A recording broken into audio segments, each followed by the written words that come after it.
Hello viewers, welcome to Newsweek South Asia, a show where we will provide you fresh insights into South Asia's geopolitical, strategic and security situation. Let's take a look at the headlines first. Indian security forces avenge Ganderbal terror attack, kill LAT terrorist. Sectarian violence engulfs Kurram district, government fails to act. And rising violence against minorities deepens Bangladesh's religious divide.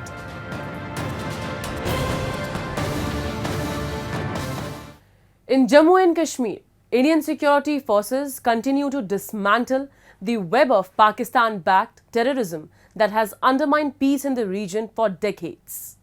In a significant breakthrough, a top Pakistan-backed Lashkar-e-Taiba commander involved in the brutal Ganderbal attack was neutralized in Srinagar. This success underscores India's unwavering commitment to safeguarding its citizens and uprooting the menace of cross-border terrorism perpetuated by Pakistan. A report. A month after the horrific October 20th attack in Ganderbal district, where 7 construction workers were brutally gunned down, Indian security forces tracked down and neutralized Junaid Ahmed Bhatt, a key Lashkar commander.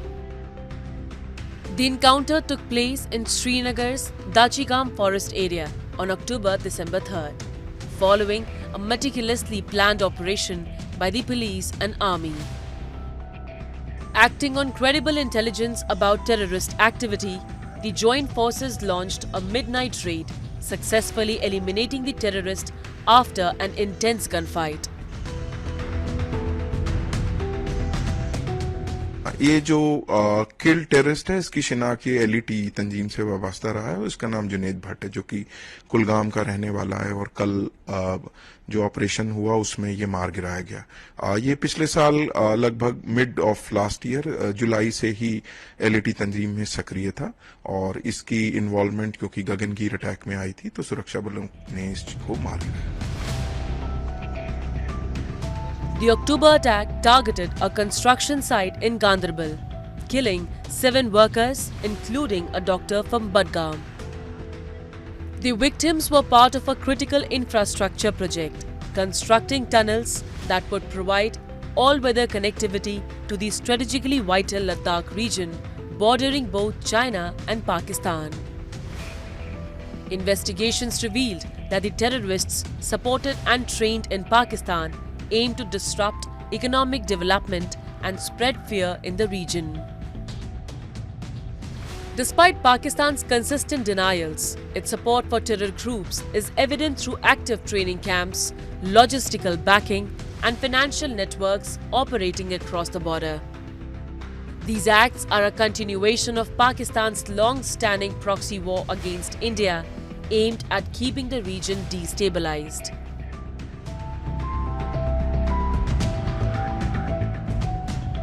The problem with Pakistan is that it is now a failed state. It has nothing to show to the world except that it is an exporter of terrorism and that it is doing so by trying to send the terrorists into Kashmir Valley and tell the world or try to portray to the world that look, Jammu and Kashmir is not safe, it is disturbed and the people over there, they want independence. Whereas on ground reality what it is Pakistan itself is in a deep crisis.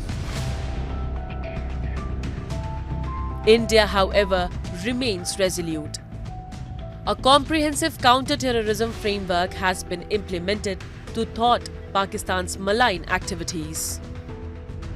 The Border Security Force intercepts drones smuggling weapons and drugs into Indian territory, while the National Investigation Agency systematically dismantles terror funding networks.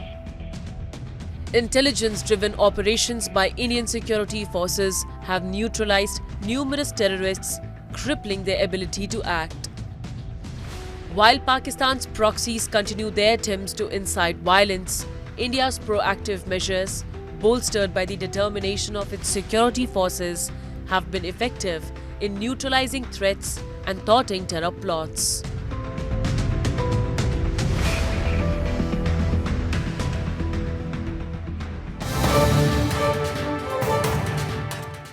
Religious tensions in Bangladesh are reaching alarming levels, with minorities bearing the brunt of increasing violence and discrimination. The recent assault on a lawyer defending Hindu monk Chinmoy Krishnadas underscores the dangers faced by those advocating for minority rights. Das's arrest on sedition charges has further ignited fears, as hundreds of violent incidents targeting the Hindu community have been reported since August. The international community, including UK lawmakers, is now voicing serious concerns over the worsening crisis. There is more on this troubling development. A Bangladeshi lawyer who was defending Hindu monk Chinmoy Krishnadas has been brutally attacked by Islamists at his home. The lawyer is now in the intensive care unit fighting for his life.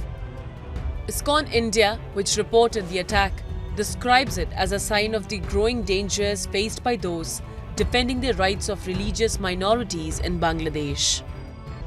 This attack follows a series of violent incidents in Bangladesh following the monk's arrest. Arrested on November 25th at Dhaka airport, Chinmoy Krishnadas is facing sedition charges for allegedly disrespecting Bangladesh's national flag during a rally in October. According to reports, lawyers denied appearing for him during the bail hearing in a court. The charges and his arrest have sparked controversy and fear for the safety of religious minorities in the country. The incident has added to the growing tensions between India and Bangladesh, which have been escalating following the ouster of Sheikh Hasina. While India has raised concerns over the situation, the international community is beginning to condemn the violence. Recently, British MPs brought up the violence against Bangladesh Hindus in the UK Parliament.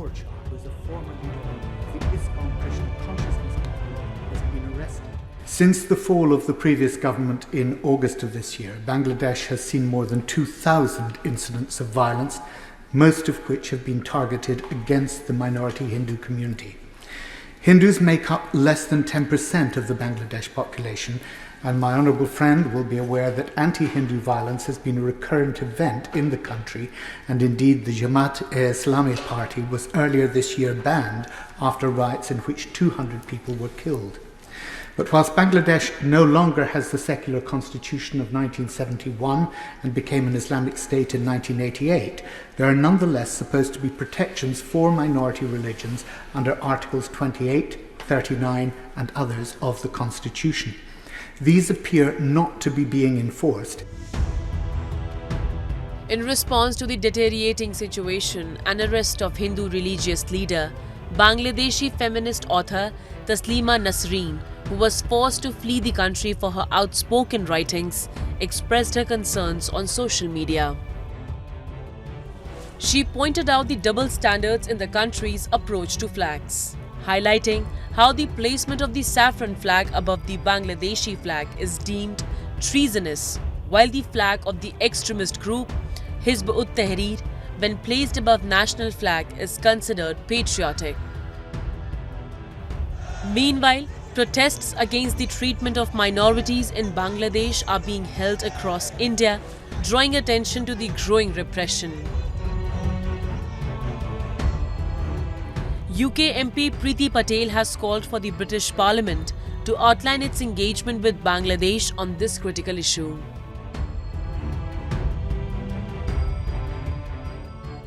The degree of escalation in the violence is deeply, deeply concerning.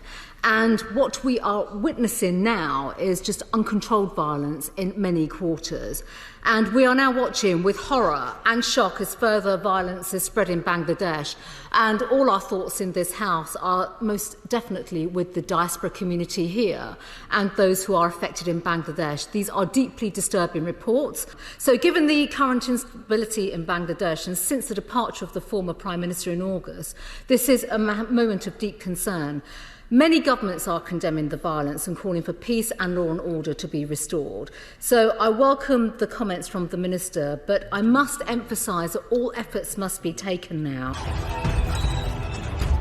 As international pressure mounts, The situation in Bangladesh remains tense, with religious minorities facing an increasingly hostile environment. The attacks and arrests are a stark reminder of the dangerous climate for those advocating for religious freedom and human rights in the country.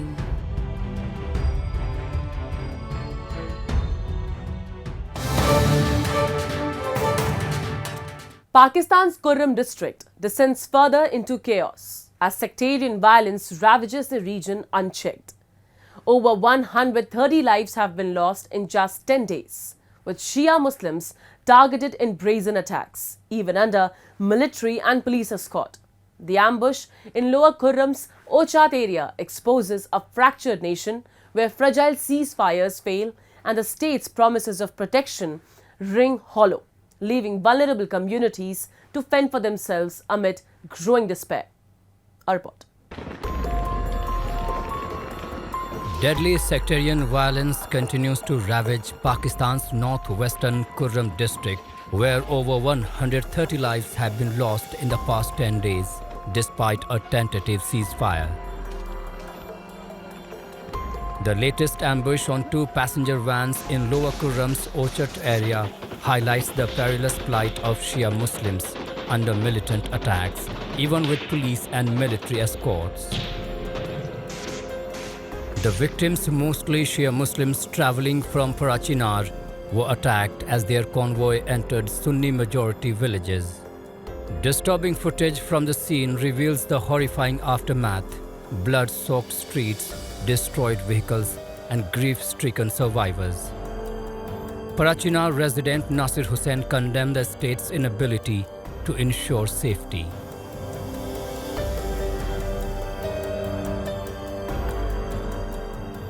پرون کومه دلهراش واقع شوی ده او د مین روډ نه سکیورټي حصار کې صدی کې کومه کنوي و هغه آرمي او د پولیس اف سي نگرانه کې کار د سیده سیده علاقې کې بار بار واقعیت کیږي مین روډ د ریاست ذمہ داری ده څه دا روډ کلیر کی او د کومه کروي شوی ده په کار د پاورن د کومه ناصر د دهشتګرد د ناصر د کروي وشي د پاورن ونی ولای شي. Pakistan's military has faced harsh criticism for its handling of Khyber Pakhtunkhwa's volatile tribal regions. Over the years, the military's alliances with tribal factions, many harboring Sunni extremist sympathizers, have exacerbated sectarian tensions. Instead of fostering stability, these partnerships have emboldened extremist militias like the Tehreek-e-Taliban Pakistan, Hafiz Gul Bahadur faction, and others, fueling the rise of violence as a tool of dominance. Hospitals in Parachinar struggle to manage the fallout. روان دي سچويشن چې کوم جاری دی په دې کې لګبګ 50 کسان موږ سره کوم دي هغه ډیډ بوډیز ریسیو شوي دي او تقریبا 100 نه زیات چې کوم دي هغه موږ سره زخمیان دي. زخمیانو کې ډیر داسې و چې هغه موږ کور ته ولېږلو، کوم چې سیریس وو هغه موږ مینیج کړي دي، هغه مو ریټین کړي دي، هغه ټریټمنټ روان دی، هغه چې کوم سرجریز دی هغه ډے نایټ 24/7 موږ هغه سرجریز جاری ساتلي دي هغه صرف د وجې نه. Kurram district, bordering Afghanistan, has long been a flashpoint for sectarian strife. The influence of militant groups linked to the Afghan Taliban further destabilizes the region, exploiting the Sunni-Shia divide for their agendas. The Shia community in Kurram remains under siege, trapped in a cycle of fear and violence. Despite government assurances, Pakistan's fractured governance and failure to act decisively against rising extremism have left its citizens vulnerable to the unchecked power of radicalized factions. The devastating events in Kurram serve as a stark reminder of Pakistan's growing inability to protect its citizens. As the death toll climbs and despair grows, the pressing question remains: will the state finally act, or will it allow sectarian militias to continue tearing the nation apart?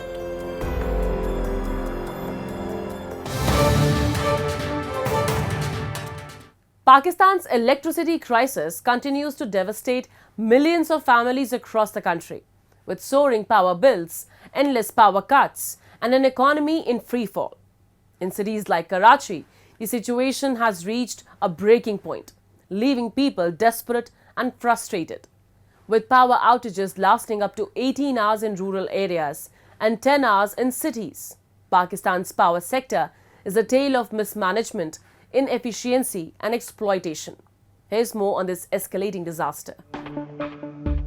Across Pakistan, the energy crisis is deepening.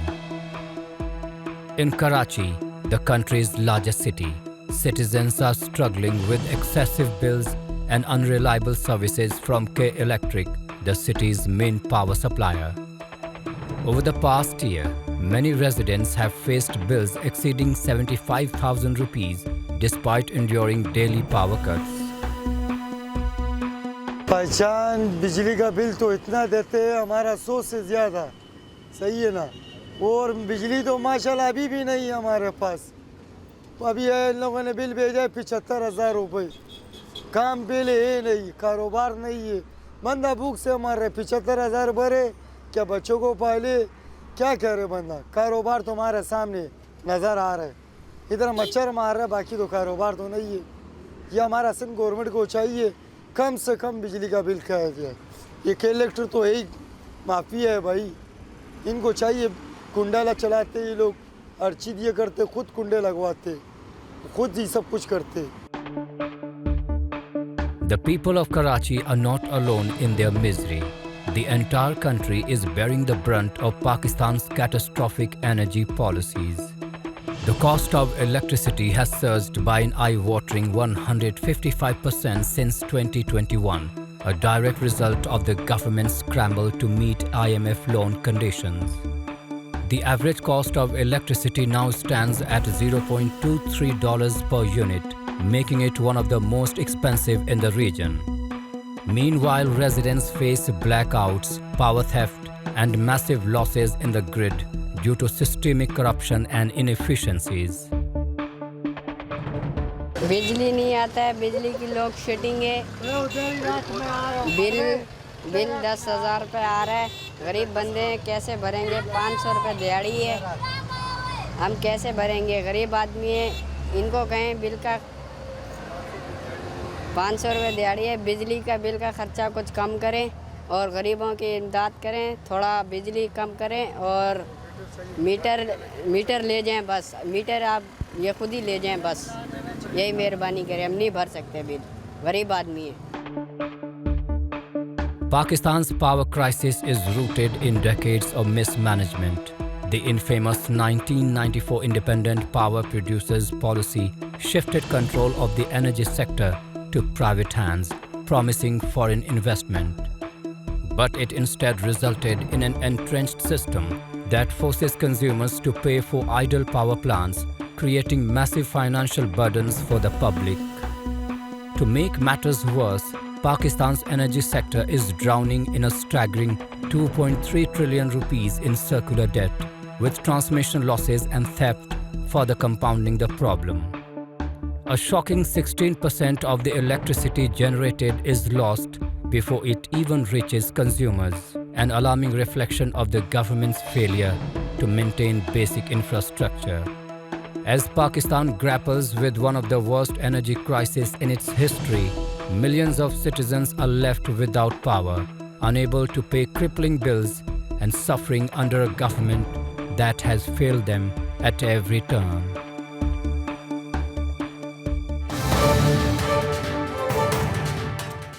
And with that, we come to the end of this edition of Newsweek South Asia. We'll be back next week with more news, views and analysis from the subcontinent. Meanwhile, do keep writing to us at nwsa@anin.com. This is Shivangi Mishra signing off on behalf of the entire production team of Newsweek South Asia. Goodbye and take care.